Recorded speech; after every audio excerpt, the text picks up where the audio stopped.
अस्सलाम वालेकुम and welcome to my channel Rabe की दुनिया। आज की वीडियो में हमें जो स्टूडेंट ज्वाइन कर रहे हैं जर्मनी से, उनका नाम है उसामा आसिम।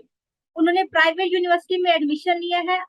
सिक्योरिटी मैनेजमेंट कर रहे हैं, मास्टर इन सिक्योरिटी मैनेजमेंट कर रही हैं। बहुत सारे स्टूडेंट्स होते हैं जिनका एडमिशन पब्लिक यूनिवर्सिटीज में नहीं होता, तो वो प्राइवेट यूनिवर्सिटीज की तरफ मूव करते हैं।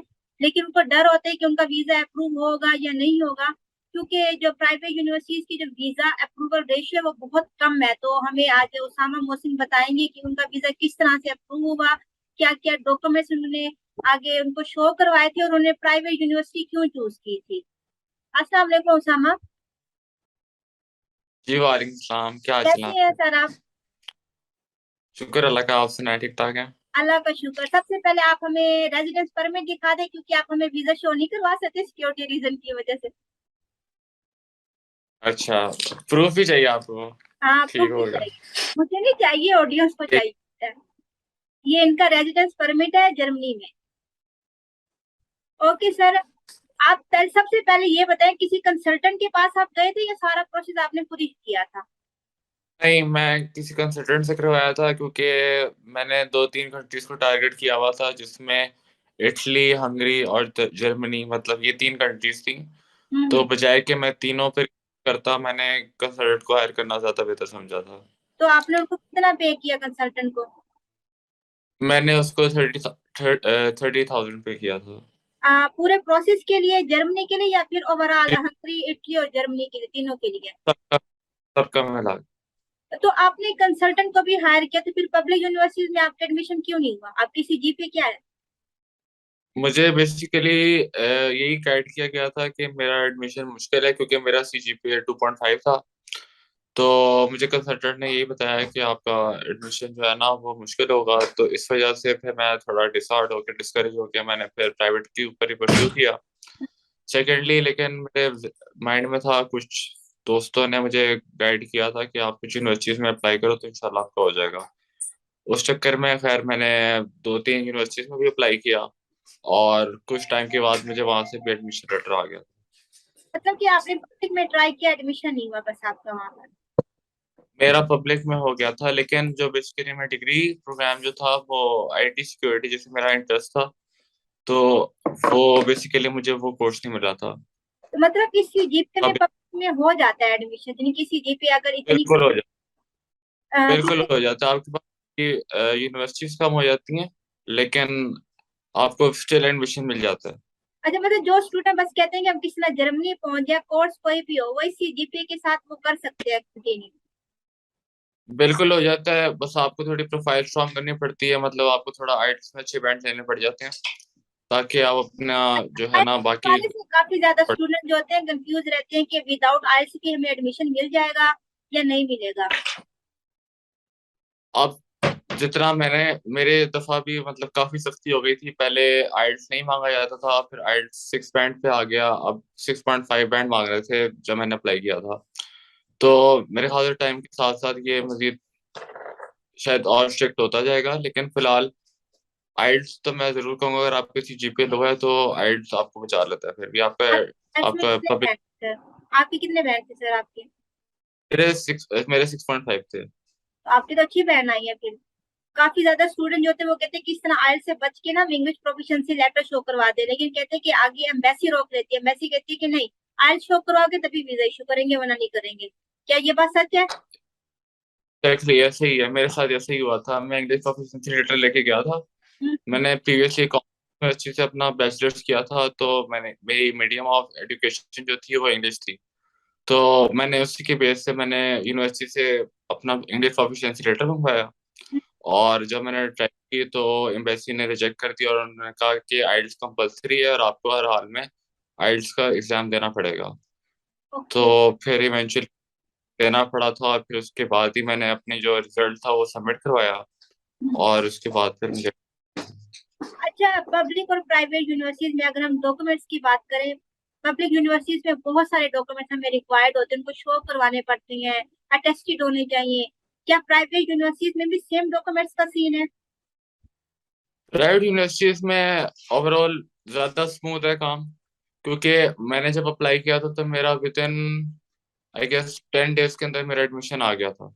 ओके। और डायरेक्ट मैंने आइल्स नहीं उनको जमा करवाया था। हम्म। तो आपने डॉक्यूमेंट्स क्या क्या जमा तो करवाए थे यूनिवर्सिटी को? सॉरी, प्राइवेट में पब्लिक में? नहीं, प्राइवेट में। आप दोनों में बता दे, प्राइवेट। प्राइवेट और पब्लिक में। जी, प्राइवेट का मैं बता देता हूँ। प्राइवेट के अंदर बेसिकली ये हुआ था कि उन्होंने मुझसे बेसिकली मेरी जो प्रीवियस क्वालिफिकेशन थी वो पूछी, यानी मेरी बैचलर्स की डिग्री। और जैसे मेरे ख्याल से आपका जो भी होता है, आई गेस आइल्स का उन्होंने नहीं मांगा था, मेरे ख्याल से डिग्री ही थी जो कि मैंने उनको सबमिट करवाई थी। फिर उन्होंने मेरा एक छोटा सा इंटरव्यू लिया था कि आपने इस यूनिवर्सिटी को क्यों चूज किया और आपने इस डिग्री प्रोग्राम को क्यों चूज किया। तो मैंने अपने जो था अपने अकॉर्डिंग मैंने उनको आंसर्स वगैरह दिए, और विद इन फिर 5 to 6 days बाद मेरा एडमिशन हो गया था वहाँ पे। मतलब प्राइवेट यूनिवर्सिटी में उनका बस काम है कि पैसे दे दो, एडमिशन आप लोगों को विद इन 10 डेज भी दे ही देंगे। एग्जैक्टली, अनलाइक पब्लिक यूनिवर्सिटीज में आपको तकरीबन 2 महीने लग जाते हैं। तो लेकिन अगर आप रहे हैं तो बेसिकली आपको टाइम काफी लग जाता है पब्लिक यूनिवर्सिटी के अंदर, क्योंकि ऑब्वियसली एप्लीकेंट भी बहुत ज्यादा होते हैं। हम्म। तो इवन टाइम काफी ज्यादा लग जाता है। अच्छा, अब अगर हम वीजा प्रोसेस की बात करें, उसमें तो जैसे जब हम इंटरव्यू के लिए जाते हैं तो ऑब्वियसली हमारी फी तो नहीं होती पब्लिक यूनिवर्सिटीज की, तो उन्होंने हमारा इनरोलमेंट लेटर चेक करना होता है और 2 सेट्स ऑफ डॉक्यूमेंट्स चेक करनी होती है। जब आप प्राइवेट यूनिवर्सिटी के लिए जाते हैं तो वहां पर इंटरव्यू ज्यादा स्ट्रिक्ट होता है, डॉक्यूमेंट चेकिंग जो थी वो ज्यादा स्ट्रिक्ट होती है या फिर नॉर्मली होती है? जो मेरा अपना पर्सनल एक्सपीरियंस है, इसमें उनको फर्क नहीं पड़ता कि इधर आप पब्लिक यूनिवर्सिटी में जा रहे हैं प्राइवेट में जा रहे हैं।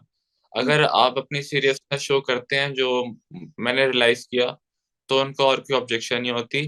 बस ये आपने अपनी थोड़ी सीरियसनेस दिखानी है, और अगर आपसे कुछ ऐसी क्वेश्चनिंग करें तो आपको थोड़ा बहुत प्रिपेयर्ड होना चाहिए कि आपने आंसर्स वही देना है जो कि सीरियसनेस आपको शो शो करवाए। तो आपने फी पूरे 2 साल की पे की है या अभी 1 ईयर की फी पे की है?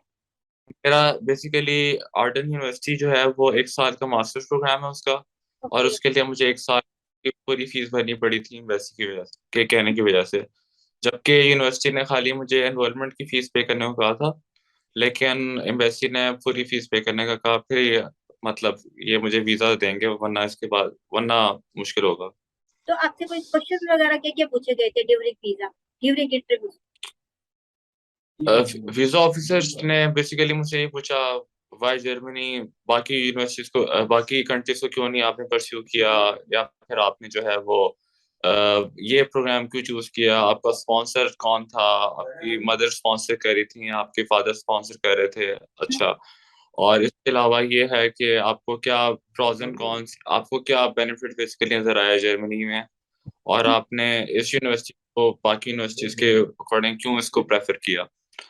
तो आपको बेसिकली एक शीट देते हैं, आपने उस शीट के अंदर लिखना है सारा। और जब आप लिख देते हैं तो फिर आपको बेसिकली वो ठीक है, फिर उसके बाद आपने फीस वगैरह देनी होती है कि मेरी दफा 14,500 थी। तो वो मैंने पे की, और इसके बाद जनाब वो उन्होंने खैर मैंने बैंक में जमा करवा के फिर उन्होंने कहा कि हम आपको, अगर हमें कुछ और डॉक्यूमेंट्स वगैरह चाहिए होंगे तो आप हमें बता दीजिएगा। लेकिन एट द टाइम जब मैं इंटरव्यू देने गया था तो मेरे पास दो जो चीजें थी मिसिंग उन्होंने कही थी। एक मेरी ब्लॉक्ड अकाउंट की कंफर्मेशन, और सेकेंडली मेरे आइल्स के रिजल्ट, जो उन्होंने मुझे बाद में कहा था कि इंग्लिश प्रोफिशिएंसी लेटर इनफ नहीं होगा वीजा सिक्योर ब्लॉक करने के अकाउंट लिए। के हवाले से आप गाइड करेंगे कि ब्लॉक अकाउंट है क्या और हमें किस तरह से अपने पेमेंट उसमें ऐड करनी है, क्या क्या डॉक्यूमेंट्स हमें एज अ प्रूफ हमें सबमिट करवाने होंगे? ब्लॉक्ड अकाउंट में बेसिकली ये हमारे पास दो ऑप्शन होती हैं, फिनटीबा और कोरेकल। फिनटीबा मोस्टली प्रेफर की जाती है क्योंकि शुरू से आमतौर पर लोग फिनटीबा इस्तेमाल करते हैं। और आपको एक वो आपको बता देते हैं, मेरा तो बेसिकली मैं इतना आपको इन्फॉर्मेशन नहीं दे सकता क्योंकि मेरा मोस्टली काम कंसल्टेंट ने करवाया था। लेकिन जो जो रिक्वायरमेंट थी इन्होंने अपना आई बैन डिटेल्स वगैरह दे दी थी कि आपने इस अकाउंट के अंदर अपने पैसे ट्रांसफर करने हैं। फिर आपकी एक वेरिफिकेशन होती है, वो आपने अपनी तस्वीर के साथ अपना पासपोर्ट लेके आपने तस्वीर लेनी होती है। तो ये कुछ मेजर डॉक्यूमेंट्स हैं जो आप सबमिट करवाते हैं फिनटीपा को, और पेमेंट वगैरह करके तो फिनटीपा आपका अकाउंट खोलती है यहाँ जर्मनी में। अच्छा, तो अच्छा, सबसे जो मेन चीज थी अकोमोडेशन का बताएं। जैसे कि अभी अपॉइंटमेंट का हमारे पाकिस्तान में सीन चल रहा है, आपको पता है, नहीं मिल रही इतनी आसानी से। अकोमोडेशन का भी मैंने यही सुना कि जर्मनी में आसानी से नहीं मिलती, 6-7 महीने पहले भी बुक करनी पड़ती है अकोमोडेशन भी। ये अकोमोडेशन का यहाँ पे सबसे बड़ा इशू स्पेशली बिग सिटीज में, जैसे बर्लिन हो गया, कोलोन हो गया, स्टुटगार्ट हो गया, म्यूनिख हो गया, हैम्बर्ग हो गया। तो इन सिटीज में तो बहुत मुश्किल हो जाती है आपको कंपटीशन के अंदर। सेकेंडली अगर आप छोटी सिटीज में चले जाते हैं तो आपके लिए फिर भी कंपटीशन निकल आती है, क्योंकि बड़े शहरों का फायदा ये है आपको जॉब अपॉर्चुनिटीज बहुत ज्यादा मिल जाती हैं एज कम्पेयर टू छोटे शहरों में। आमतौर पे जो लोग उन यूनिवर्सिटीज में होते हैं जो कि छोटे शहरों में होती हैं, उनको फिर जॉब अपॉर्चुनिटीज का बहुत बड़ा मसला होता है। सेकेंडली अगर जॉब्स होती हैं तो जर्मन लैंग्वेज रिक्वायर करते हैं वो, जो कि एक बहुत बड़ा बैरियर बन जाते हैं आपके जॉब अपॉर्चुनिटीज में और फिर आगे ग्रोथ के लिए। तो जी। तो फिर लोग स्पेशली छोटे शहरों से बड़े शहर जाते हैं जॉब के लिए जब भी इनको सेमेस्टर ब्रेक वगैरह मिलती है। मतलब अगर हमें जर्मनी में एडमिशन लेना है तो हमें बड़े सिटीज को टारगेट करना चाहिए रिगार्डिंग जॉब पर्सपेक्टिव, छोटे शहरों की तरफ मूव नहीं करना चाहिए इतना। हाँ बेसिकली, हाँ ऑब्वियसली प्रेफर आप बड़े शहरों में करें, क्योंकि आप ऑब्वियसली आपका एक्सपोजर बेहतर होता है, आपके जो है जॉब अपॉर्चुनिटी ज्यादा होती हैं। तो ऑब्वियसली आपको, अगर आपको इंटर्नशिप मिल रही हैं, अगर आपकी डिग्री भी अच्छी है, जैसे यहाँ पे बहुत अच्छी यूनिवर्सिटीज हैं, टीयू बर्लिन है, टीयू म्यूनिख है, जो कि बड़े शहरों में ही है, म्यूनिख में है, और एक बर्लिन, टीयू बर्लिन बर्लिन की है। तो इसलिए आज से जो है बड़े शहर ऑब्वियसली बेहतर है, लेकिन सबसे ज्यादा अकोमोडेशन का मसला भी बड़े शहरों में ही तो जॉब के हवाले से आप हमें बता दें। मोस्टली मैंने सुना है कि वहाँ पर किचन की जॉब, डिलीवरी की जॉब, इस तरह की जॉब है। मैंने जब आपसे लास्ट टाइम बात की थी आपने कहा था मैं इस तरह की कोई जॉब नहीं करने वाला, मैं व्हाइट कॉलर जॉब ही मैंने करनी है। तो आपको व्हाइट कॉलर वहाँ पे जॉब मिली? है। जी जी, मुझे मिल गई, मुझे टाइम लग गया काफी।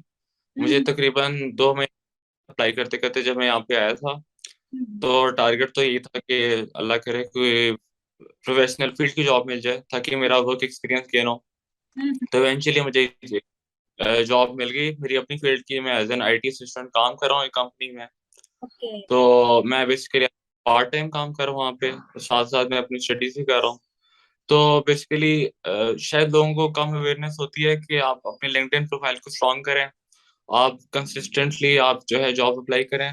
तो इवेंचुअली कहीं ना कहीं से आपको जरूर इंटरव्यू कॉल आ जाती है, और अल्लाह चाहता है तो फिर कहीं ना कहीं आपका कॉन्ट्रैक्ट वगैरह भी आपको मिल जाता है उस कंपनी से। अच्छा, मोस्टली लोग जब जर्मनी की तरफ जा रहे होते हैं तो सब ये कहते हैं कि हम लोग वर्क परमिट की वजह से ही हम लोग जर्मनी जा रहे हैं, अदरवाइज हम स्टडी यहाँ पर भी कर सकते हैं। और वहां पर वो जाके किचन हेल्पर की जॉब, डिलीवरी की जॉब या कोई भी छोटी मोटी वो जॉब कर लेते ताकि वो पैसे वगैरह बचाना शुरू कर दें। इस तरह की जॉब्स की तरफ वो लोग नहीं मूव करते, वो कहते हैं कि हमें मिलेगी ही नहीं इस तरह की जॉब, एक्सपीरियंस चाहिए होता है, हमें ऐसी भी नहीं बनानी आती, इस तरह की छोटी छोटी चीजें हैं। तो आप इसके ऊपर क्या रिकमेंड करते हैं कि अगर व्हाइट कॉलर वो जॉब करेंगे वो अच्छा सेव कर पाएंगे, या फिर ये छोटी मोटी जॉब करके वो सेव करते रहे, इस तरफ मूव ना करें वो? रिगार्डिंग बेसिकली रिगार्डिंग पैकेजेस में बात कर रही हूँ, सैलरी। अगर आप लॉन्ग टर्म देखना चाहते हैं, शॉर्ट टर्म के लिए ठीक है, आप पैसे कमा लेते हैं, आप अपनी लिविंग भी कर लेते हैं, दो चार पैसे आप अपने घर में भी भेज देते हैं। लेकिन लॉन्ग टर्म प्लान के साथ अगर आप चलना चाह रहे होते हैं तो ऑब्वियसली आपके करियर के लिए आपको चाहिए कि आप कोई ऐसी जॉब ढूंढें जिससे आपकी सीवी स्ट्रांग हो, आपकी प्रोफाइल स्ट्रांग हो, आपको आगे अच्छी कंपनीज के अंदर जॉब मिलें, और आपकी करियर में ग्रोथ हो। लेकिन अगर आप शॉर्ट टर्म को लेके चल रहे हैं और अगर आप कहें कि ठीक है मैं डिलीवरी कर लूँ, मैं वेटर का काम कर लूँ, काम सब अच्छे हैं, इसमें कोई शर्म वाली बात नहीं है। लेकिन अगर आप फर्दर लॉन्ग टर्म के लिए देखते हैं तो ऑब्वियसली अगर आपका वर्क एक्सपीरियंस एक प्रोफेशनल एनवायरनमेंट में होता है तो आपके लिए काफी ग्रोथ की अपॉर्चुनिटीज निकल आती हैं। वरना आप ठीक है पैसे कमा लेते हैं डिलीवरी के अंदर, लेकिन एक टाइम पे आके आप रुक जाते हैं, क्योंकि आखिर डिलीवरी वाले की कोई ग्रोथ नहीं होती। ट्रू। तो ठीक है शॉर्ट टर्म के अगर कुछ ना हो तो और जॉब बहुत अच्छी हैं, इसमें कोई शर्म वाली बात नहीं है। लेकिन अगर आप लॉन्ग टर्म प्लान कर रहे हैं तो प्लीज उसको जरूर देखें, आप अप्लाई करते रहें साथ साथ। अल्लाह ने चाहा तो अगर मुझे जॉब मिल गई तो सबको मिल सकती है जॉब। अच्छा, अभी एक क्वेश्चन जो कि ड्यूरिंग वीजा भी पूछा गया होगा, वीजा इंटरव्यू, वाई जर्मनी? अभी आप जर्मनी आ चुके होंगे, इटली और हंगरी का भी आपको पता होगा। आप वहां पर जाके आप खुश हैं या फिर अभी भी कह रहे हैं कि नहीं हिटली हंगरी अभी भी इससे ऊपर ही है? ये आपने सही जवाब देना, जर्मनी को प्रमोट नहीं करना आपने। नहीं, मुझे तो किसी भी कंट्री को प्रमोट करने के कोई पैसे नहीं मिलने वाले, ना मेरी कोई कंसल्टेंट तो मैं तो मैं जर्मनी का एक्सपीरियंस जरूर शेयर कर सकता हूँ कि आप बेशक जर्मनी जाएं, इटली जाएं, हंगरी जाएं, आप जहाँ मर्जी जाएं, मेरी रिकमेंडेशन जरूर है कि आप लैंग्वेज जरूर सीखें, ताकि आप एटलीस्ट कोई आप कम्युनिकेट करने के काबिल हो, आप किसी से हेल्प मांगना चाहें, क्योंकि आप बिल्कुल एक टोटली डिफरेंट जगह पे आ जाते हैं, तो आपको हेल्प की जरूरत पड़ती है। तो हम्म। मेरा एडवाइस जरूर है कि आप जरूर अपनी लैंग्वेज जरूर करें। और सेकेंडली, मेरा जो एक्सपीरियंस रहा है अच्छा रहा है, ओके। मैं सेटिस्फाइड हूँ। लेकिन ये मेक श्योर अगर आप अपना भी एक्सपीरियंस बेहतर करना चाहते हैं, तो एटलीस्ट A1 जो बेसिक लेवल है जर्मनी का, वो आप जरूर करके आए। और इसके बाद जो है इंशाल्लाह आपकी जो जो अगर आप जॉब चाहते हैं, प्रोफेशनल जॉब चाहते हैं, तो अभी से लिंक्डइन पे देखना शुरू करें कि जॉब्स कौन कौन सी हैं, और इसके अकॉर्डिंग जो जो उनकी रिक्वायरमेंट्स हैं, आप कोशिश करें कि आप उनको पाकिस्तान में ही कोई छोटी मोटी इंटर्नशिप वगैरह करके अपना वर्क एक्सपीरियंस बना के और कुछ लैंग्वेज वगैरह सीख के आप आसानी से, मेरा है कि आपको मिल जाएगी जॉब। अगर यहाँ हम पे जर्मनी बेसिकली आ एक्सपीरियंस। रहे हैं तो हमें प्रोग्रामिंग, हमें नो हाउ होनी चाहिए, मतलब इस तरह की स्किल्स, हम प्रोग्रामिंग की स्किल डेवलप कर कर आए अपने अंदर, या नेटवर्किंग के हवाले से, आईटी के हवाले से स्किल डेवलप कर कर आए। बिल्कुल ऐसी है, यहाँ पे एक्सपीरियंस बहुत इसको रिगार्ड करते हैं, बिल्कुल ऐसी है। अच्छा, अभी जैसे कि पाकिस्तान से बहुत सारी लड़कियां भी कर रही होंगी अप्लाई, लेकिन मोस्टली पंजाब की साइड से होता है लड़कियों का, नहीं जर्मनी नहीं जाना, इतनी दूर लड़की जाएगी, सेफ नहीं होगी, ये होगा वो होगा। आपने ऑब्वियसली वहाँ पाकिस्तानी लड़कियां देखी होंगी, तो इन्वायरमेंट भी आपने देखा होगा कि किस तरह का है। आप लोग खुद भी मतलब पूरा एक्सपोजर आपके सामने होगा, तो आप लोग क्या कहते हैं कि लड़कियां जो है वहां पर सेफ है, आ सकती हैं, आना चाहिए या नहीं आना चाहिए, नहीं या नहीं, शादी जर्मनी करके बहुत आना सेफ चाहिए, या शादी करके आना है। चाहिए? नहीं नहीं, इससे कोई फर्क नहीं पड़ता, जर्मनी बहुत सेफ कंट्री है।